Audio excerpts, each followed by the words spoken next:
Before we dive into today's episode, I have something exciting to share with you.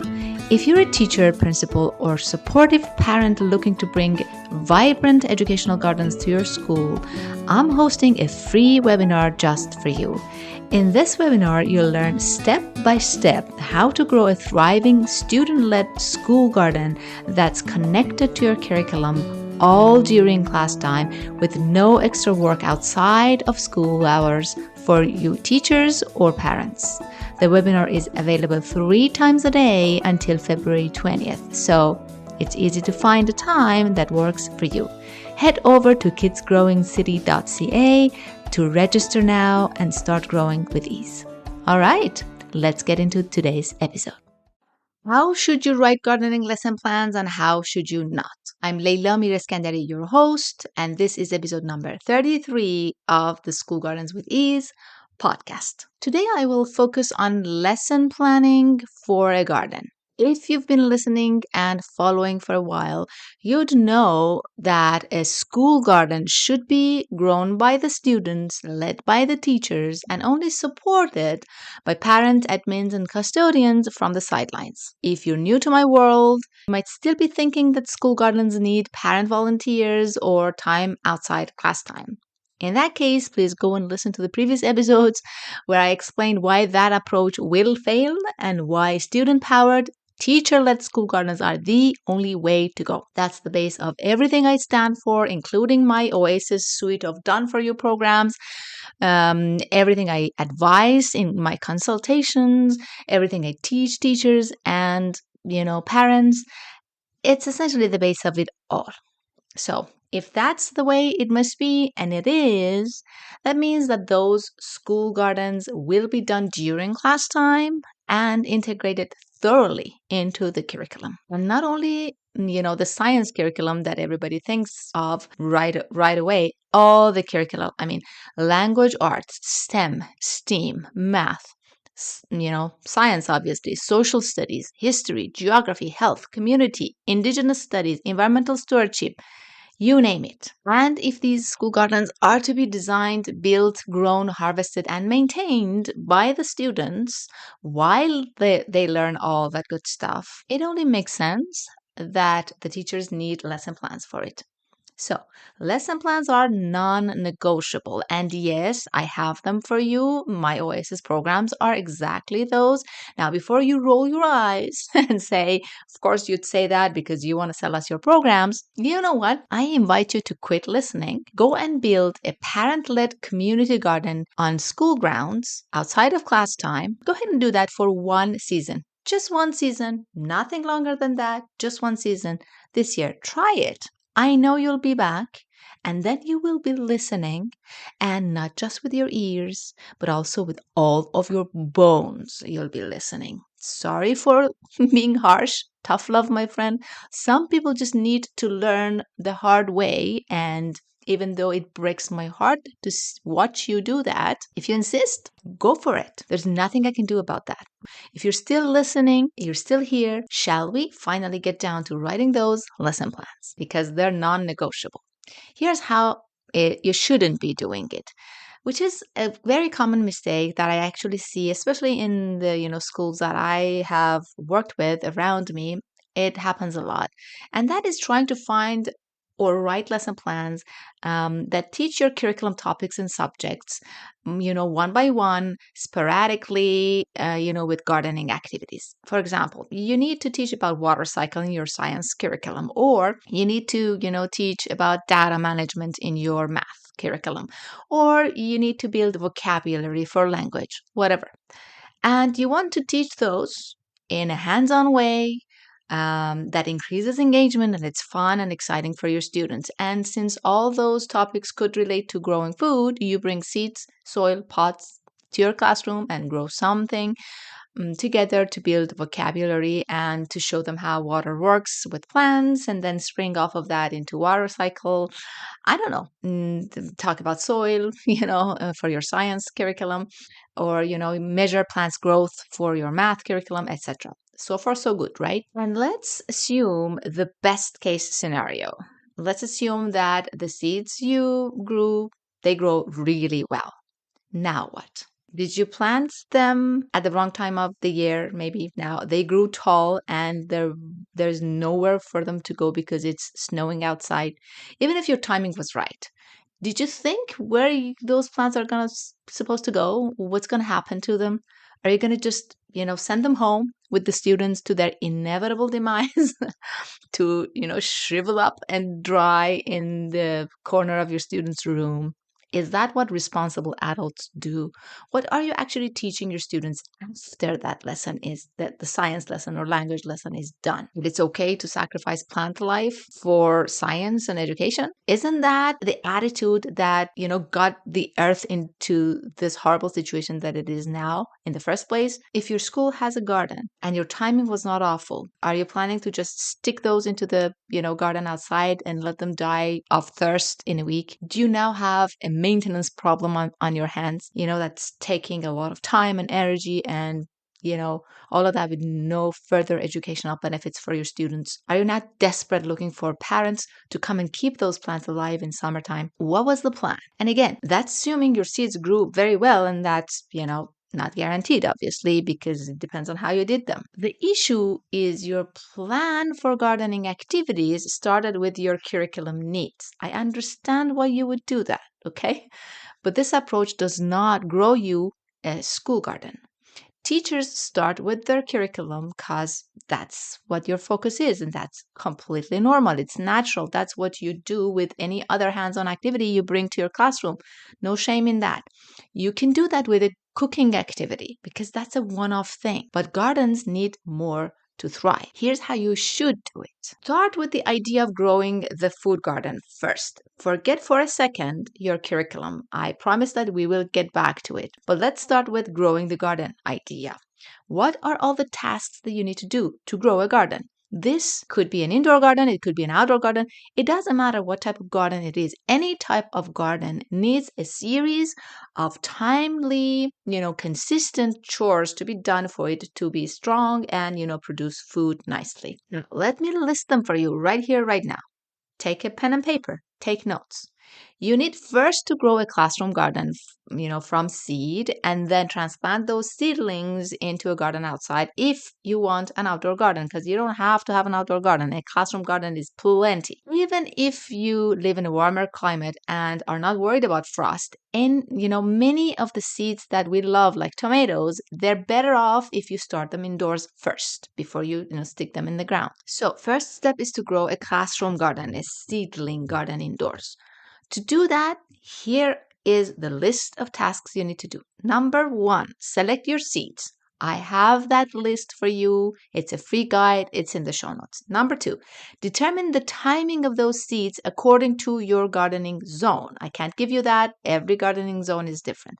Go to growveg.com and use their free trial period for their garden planner. Number 3, put your selected seeds on your class, schedule according to that, timing that you got from growveg.com. For example, if you are growing 20 different seeds, let's say, they usually spread throughout, 10 weeks. Don't schedule a one-time thing, a one-time session or two-time sessions and grow them all at once because, March is way too early for pumpkins and May is way too late for tomatoes. They gotta have to, it matters. The timing matters. So put them on the schedule. Number 4, learn my recommended technique of growing seedlings in schools with a sub-irrigated system that your students will build with very inexpensive material. The link to that guide, which you can get for a few dollars, is also in the show notes. Now, let me tell you something. This guide is essentially one of the main pillars of my paid programs. I'm not kidding. So this is a very invaluable guide. Don't get stingy over a few dollars. Go get the guide. At this point, you know your seeds, your timing, and the how to grow them into seedlings. Number 5, write yourself a step-by-step guide to follow and run the seedling growing activity. You need to know how you're running that in your classroom, how you're working with your students to do that, and what supplies you need. Number 6, order those supplies. Now, up until now, you have somewhat of a plan for your classroom garden. Don't get too proud yet. You're not done yet. Bear with me, okay? Because you still don't have the curriculum connected lesson plans that I am babbling about from the start of this episode. And you need, because those 10, 15, 20 hours of gardening activities that you need to do to grow those seeds, you'll be using your class time, and obviously it should serve your curriculum. You can't just cut time out of your math and science and language and do something completely unrelated. You didn't have enough time for those in the first place already, remember? And not just that, the whole purpose of an educational garden is, surprise, surprise, education. We're not growing food just for the sake of growing food. And even though some could argue that that would already be an amazing cause, and it would be, I'm not arguing with that, but that's not enough. This is not a community garden. It's a school garden. It's an educational garden. Education has to be at the center of it all. So obviously, the next step is to connect the growing activity to your curriculum everywhere and write those lesson plans for it. But let's put aside those 6 steps of growing a classroom garden for a second, and let's also talk about the steps you need to do to grow an outdoor garden if you want an outdoor school garden. So, first of all, I strongly believe that you should still start with seeds. So, please don't plan to buy seedlings and stick them in the garden and just call that an educational garden. Because where's the education in that? If you're teaching your students how to grow food, you have to start with seeds, because growing food starts with growing seeds. So that's important, okay? And if you're starting with seeds, most our beloved plants, as I mentioned before, you need to start them indoors, even if you're living in a warm climate and are not worried about frost. So you'll have to start a classroom seedling garden regardless of eventually planting outside or not, okay? So in other words, first step to growing an outdoor school garden is to grow a classroom garden, and you have the steps for that. But obviously, there's more to an outdoor garden than just plants.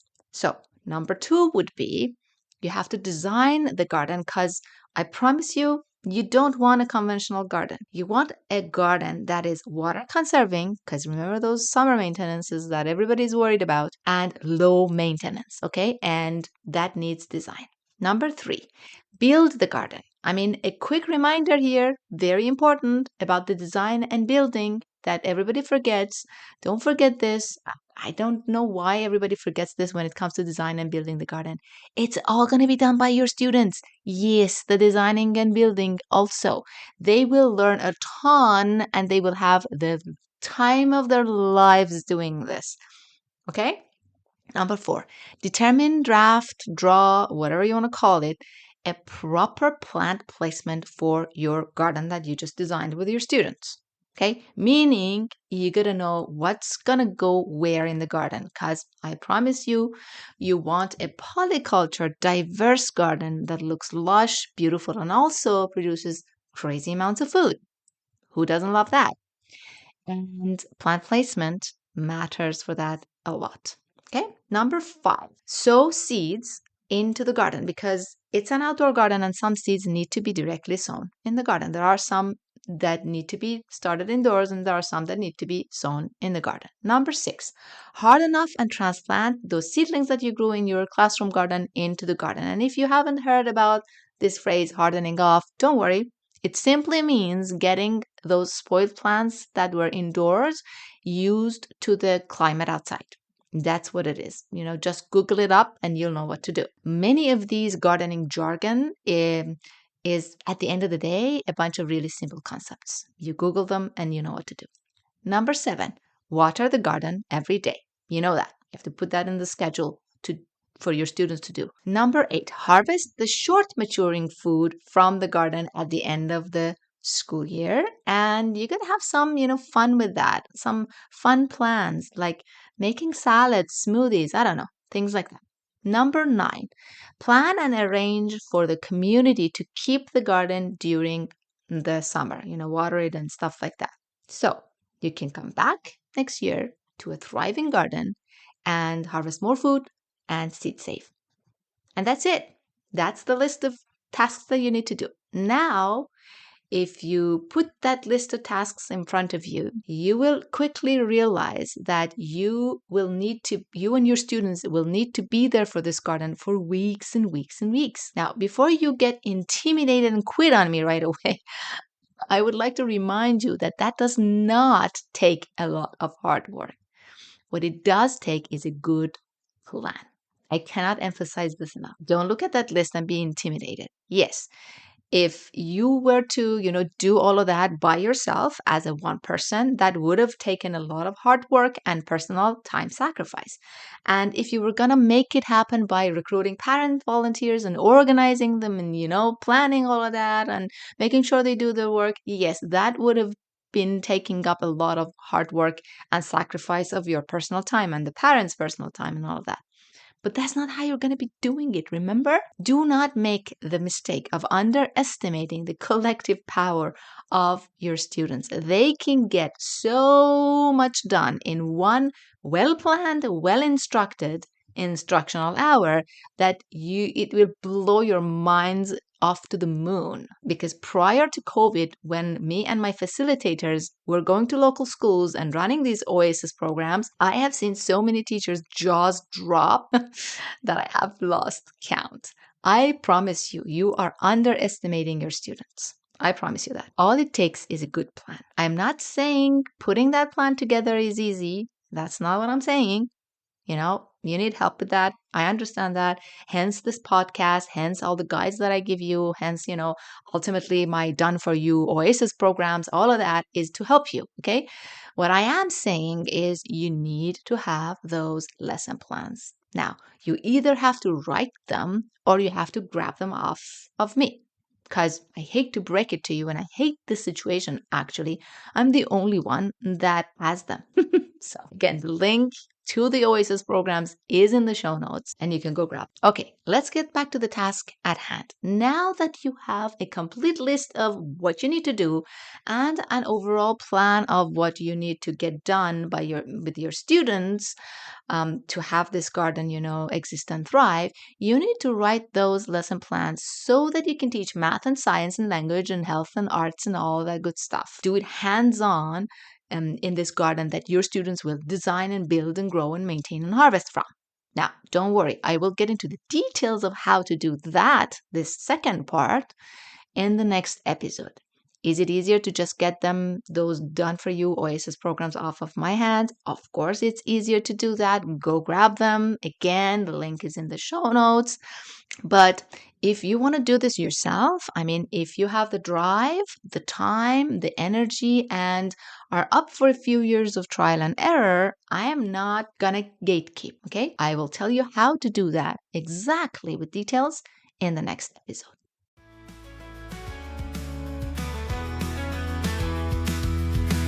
You've listened to the entire episode, and for that, I want to thank you from the bottom of my heart.